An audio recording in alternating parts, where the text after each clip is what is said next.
Assalamualaikum warahmatullahi wabarakatuh. Kami akan membentangkan tentang analisis keutuhan wacana, sumber rujukan dan kejelasan penulisan. Buat makluman semua, tugasan ini ialah tugasan kedua bagi subjek GWCP 1042 penulisan akademik. Berikut merupakan ahli-ahli kumpulan kami beserta nama lengkap. Kami akan membincangkan tentang definisi wacana, konsep keutuhan wacana, analisis keutuhan wacana dalam artikel, kejelasan dalam penulisan dan kemahiran membuat rujukan. Apa yang dimaksudkan dengan wacana? Memetik kata-kata Asmah Haji Omar, wacana membawa maksud keseluruhan pelahiran bahasa oleh penutur atau penulis, iaitu sistem bahasa dan unsur-unsur luar daripada sistem bahasa yang menyumbang ke arah menjadikan pertuturan dan tulisan berkenaan sebagai suatu yang bermakna dalam komunikasi. Mari kita beralih kepada konsep keutuhan wacana. Keutuhan pertama ialah keutuhan semantik.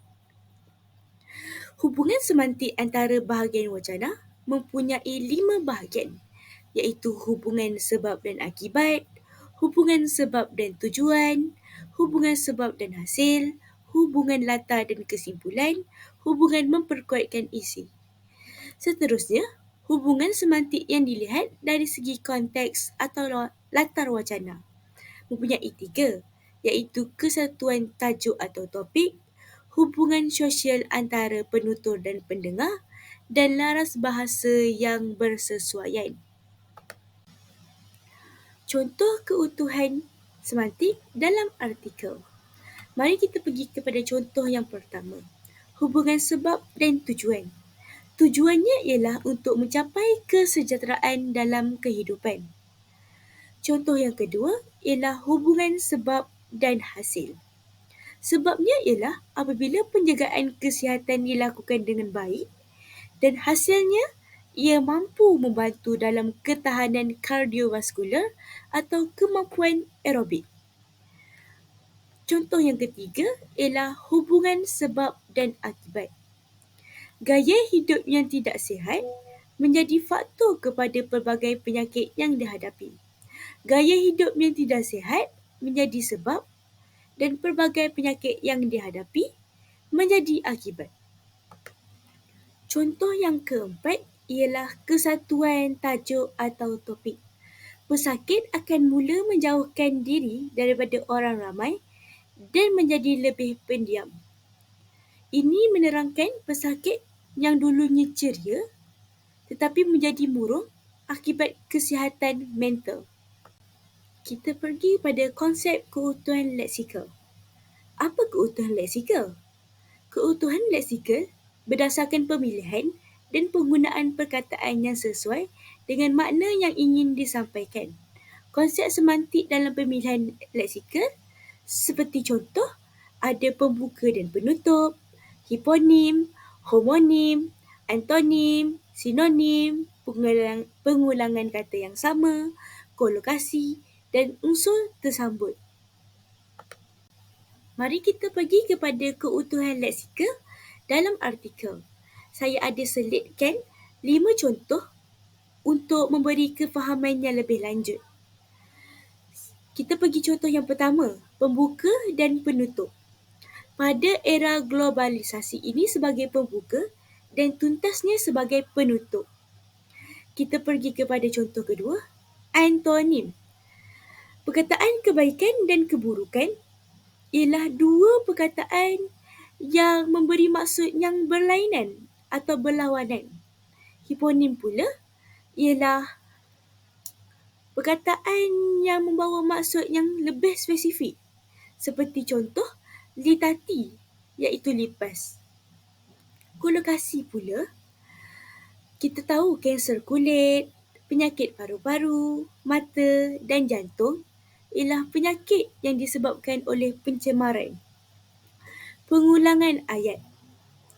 kita dapat lihat di ayat yang pertama, artikel ini telah mengulang perkataan pengambilan makanan. Dan pada ayat yang kedua juga, perkataan pengambilan makanan turut diulang. Baiklah, seterusnya, keutuhan wacana yang ketiga ialah keutuhan gramatikal. Keutuhan gramatikal terbahagi kepada 4 jenis, iaitu penanda rujukan, penanda penggantian, elipsis dan juga penanda penghubung. Baiklah, bagi penanda rujukan merupakan kata ganti diri orang dan kata ganti nama tunjuk. Penggunaan penanda rujukan yang mempunyai ciri keutuhan gramatikal adalah penggunaan kata ganti nama orang seperti saya, dia, kamu, mereka dan kata ganti nama tunjuk seperti ini dan itu. Seterusnya adalah penanda penggantian. Penanda penggantian terdiri daripada penanda penggantian nominal, verbal dan klausa. Penggantian nominal ialah penggantian yang dilakukan terhadap kata nama atau frasa nama. Seterusnya ialah penggantian verbal. Penggantian verbal melibatkan penggantian terhadap frasa kerja. Dan akhirnya, penggantian klausa yang melibatkan penggantian sebahagian daripada ayat. Yang ketiga pula ialah elipsis. Elipsis merupakan unsur penyelapan untuk mengelakkan pengulangan maklumat dalam ayat yang seterusnya. Pengguguran kata atau frasa yang telah dinyatakan dalam ayat sebelumnya juga yang melibatkan elipsis. Yang keempat ialah penanda penghubung. Penanda penghubung ini berfungsi menjalinkan perkataan dengan perkataan, frasa dan frasa, klausa dengan klausa serta ayat dengan ayat. Yang pertama, mari kita lihat penggunaan penanda rujukan dalam artikel yang telah kami pilih. Petikan yang pertama, sebagai contoh, dalam persekitaran seorang pelajar, berkemungkinan pelajar ini akan mendapat pengaruh daripada rakan sebaya ataupun tekanan yang diberikan oleh ibu bapa serta guru dalam aspek pembelajaran. Hal ini jika tidak dihadapi dengan bijak akan menyebabkan tekanan yang besar kepada seseorang individu. Petikan yang kedua, dalam pada itu, pendidikan tentang kesihatan juga perlu disematkan daripada golongan ibu bapa atau penjaga amat penting. Fenomena dapat kita lihat melalui penjagaan kanak-kanak. Kebanyakan ibu bapa pada masa kini terlalu memanjakan anak-anak mereka. Berdasarkan artikel ini, penggunaan penanda rujukan kata ganti nama diri orang iaitu mereka dan kata ganti nama tunjuk ini dalam artikel ini merupakan penanda rujukan. Selain itu, keutuhan gramatikal yang kedua ialah penanda penggantian yang terdapat dalam artikel. Tamsilnya, namun begitu, cara hidup yang tidak sihat juga boleh menyebabkan kesihatan terjejas akibat ketagihan seperti merokok. Amalan yang mungkin boleh diambil adalah disarankan untuk mengamalkan berjalan kaki sebanyak 10,000 langkah sehari, melakukan riadah, jangan merokok, tidak mengambil minuman beralkohol, melakukan aktiviti di rumah seperti berkebun dan juga sebagainya. Berdasarkan artikel ini, kita dapat lihat perkataan cara digantikan dengan perkataan amalan melalui proses menggantikan perkataan atau frasa dengan kata nama, kata kerja dan juga klausa yang lain. Kemudian penanda elipsis. Contoh petikan, selain itu, pengambilan makanan juga penting. Seseorang individu perlu mengawal pengambilan makanan. Adalah menjadi saranan untuk seorang individu mengambil pemakanan mengikut piramid makanan. Piramid makanan membantu individu untuk mengetahui purata makanan yang perlu diambil. Melalui artikel ini, ayat seseorang individu perlu mengawal pengambilan makanan adalah menjadi saranan untuk seorang individu mengambil pemakanan mengikut piramid makanan. Ini menunjukkan pengguguran atau penyelapan kata daripada ayat yang pertama. Dan ayat yang kedua diteruskan dengan perkataan adalah. Dan akhir sekali ialah penanda penghubung. Terdapat beberapa penanda penghubung di dalam artikel yang telah kami analisis ini. Budaya pengambilan makanan di Malaysia pada waktu tengah malam banyak menjadi faktor obesiti di Malaysia. Hal ini menjadi lebih teruk apabila di Malaysia ada restoran yang tempoh berniaganya sehingga 24 jam. Ini menggalakkan lagi rakyat Malaysia untuk makan pada waktu tengah malam.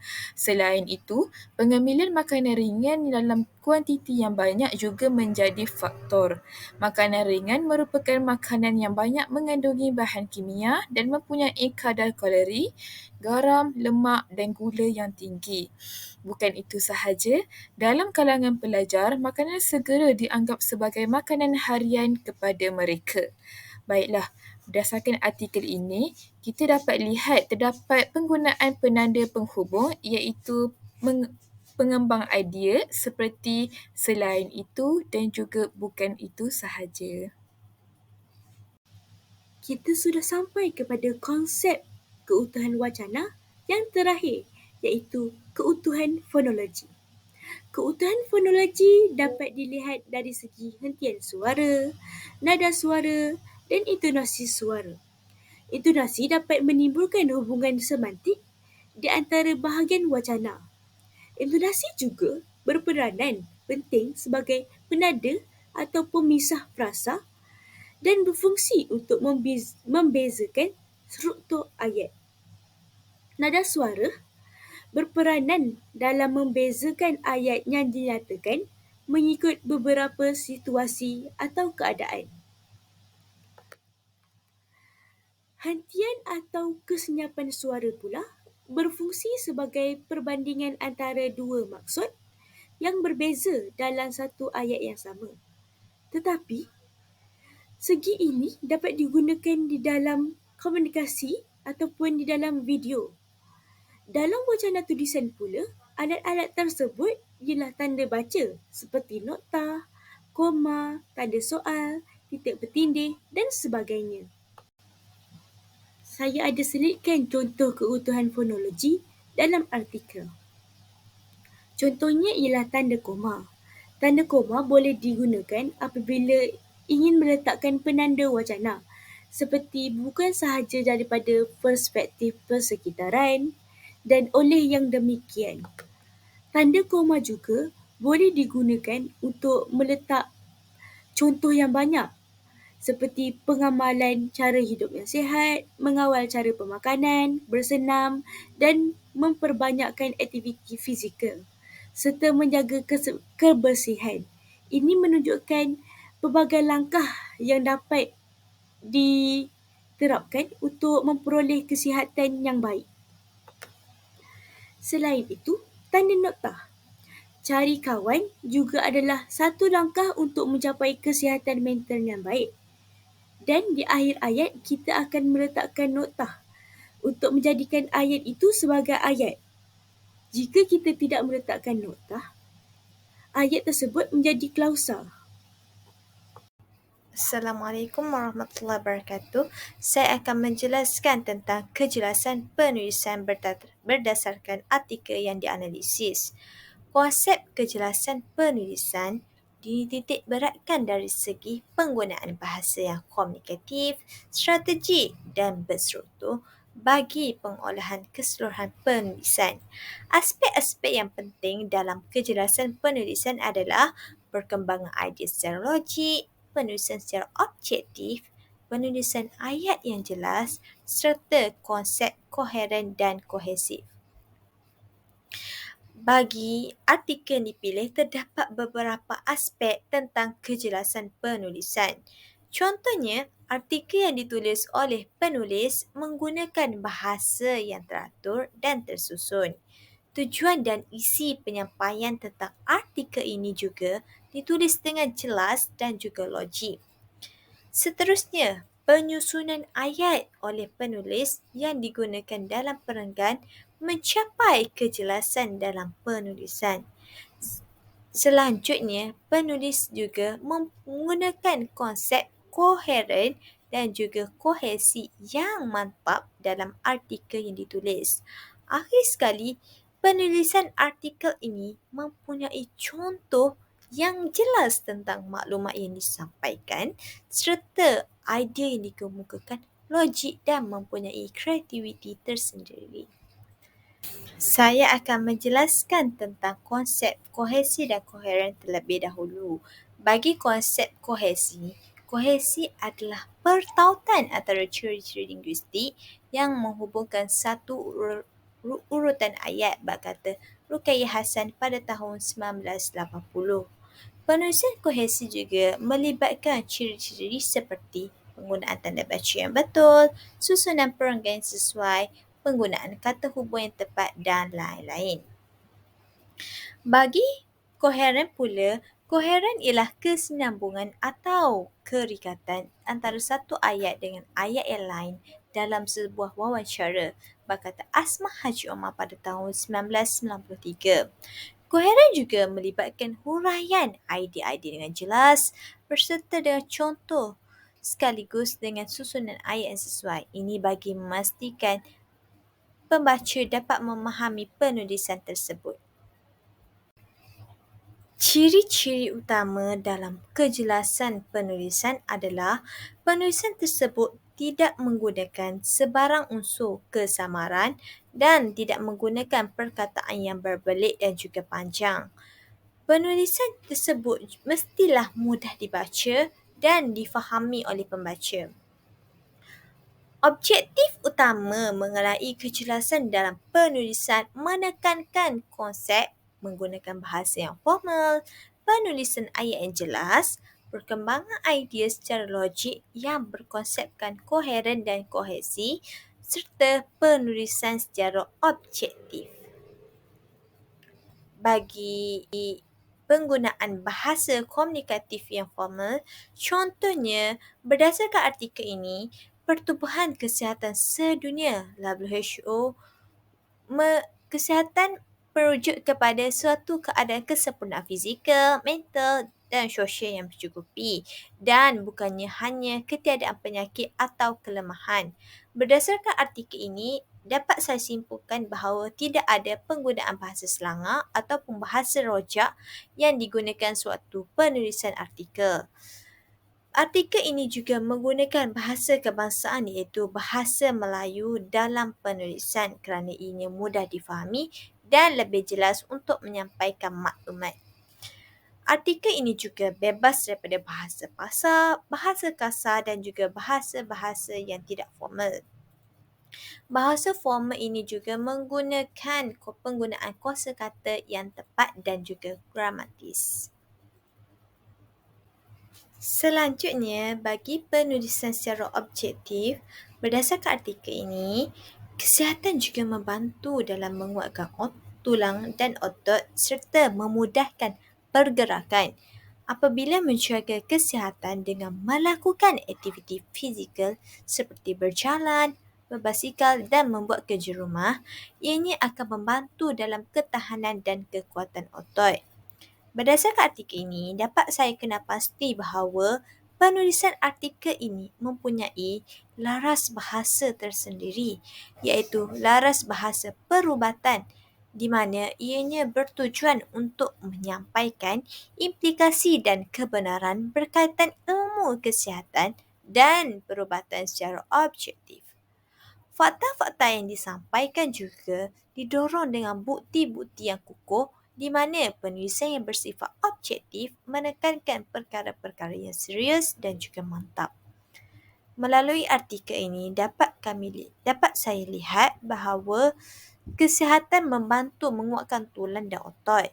Bukti melalui ayat ini ialah apabila menjaga kesihatan dengan melakukan aktiviti fizikal, ianya membantu meningkatkan daya kekuatan otot. Penggunaan istilah dalam bidang khusus seperti bidang kesihatan juga dititik beratkan dalam penulisan ini dan ianya tidak menggunakan nilai-nilai emosi.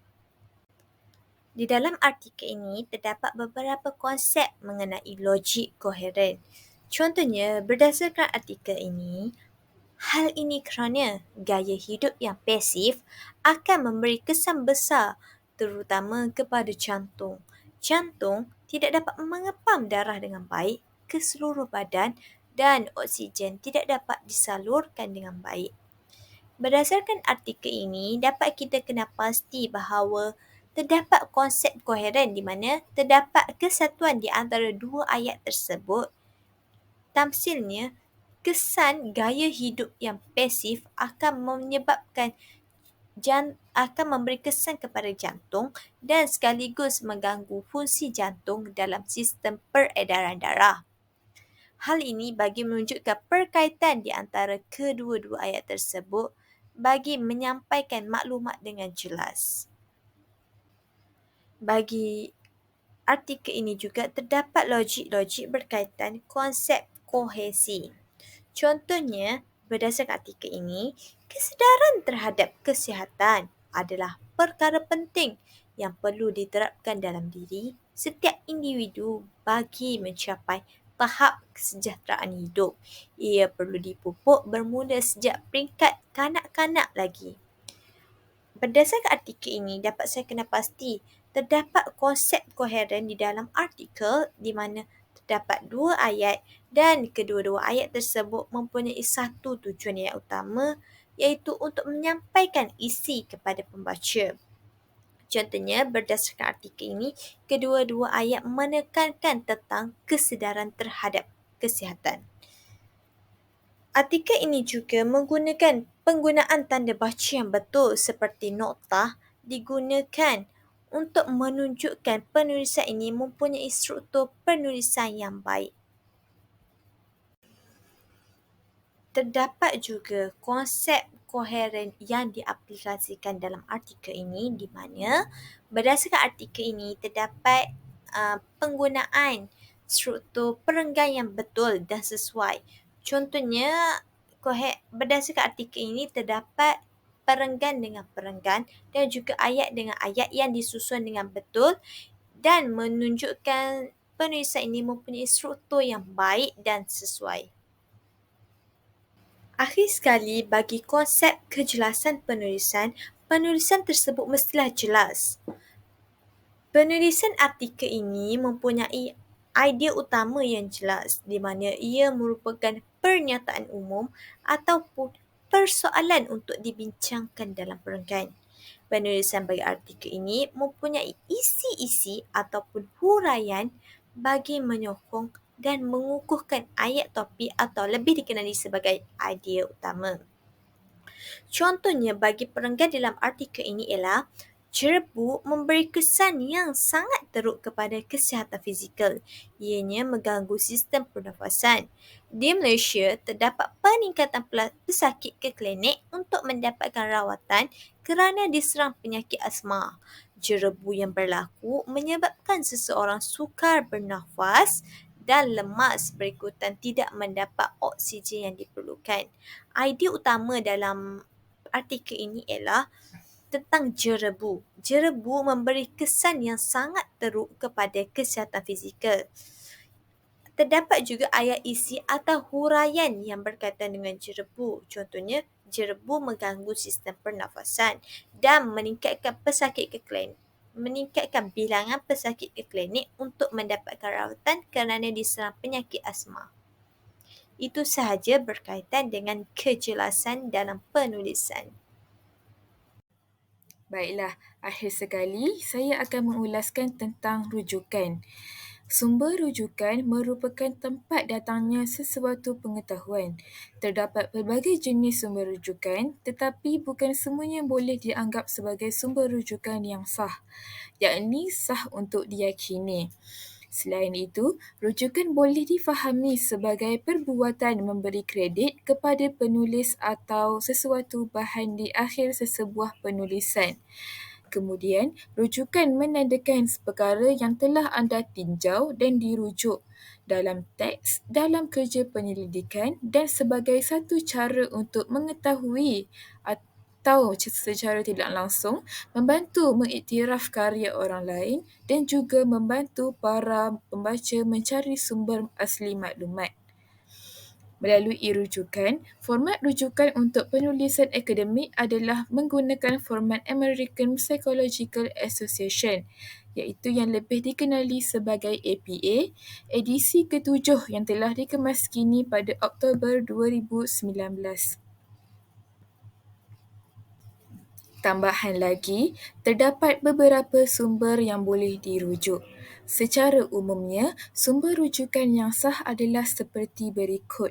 Yang pertama, buku yang diterbitkan oleh penerbit yang ternama, kamus dan majalah yang menjadi rujukan asas, seterusnya buku agama, kitab-kitab, tafsir, buku undang-undang perundangan yang disanjungi tinggi serta menjadi panduan hidup, dan surat khabar yang menikmati reputasi yang tinggi, serta ensiklopedia utama, jurnal dan akhir sekali ialah laman web rasmi.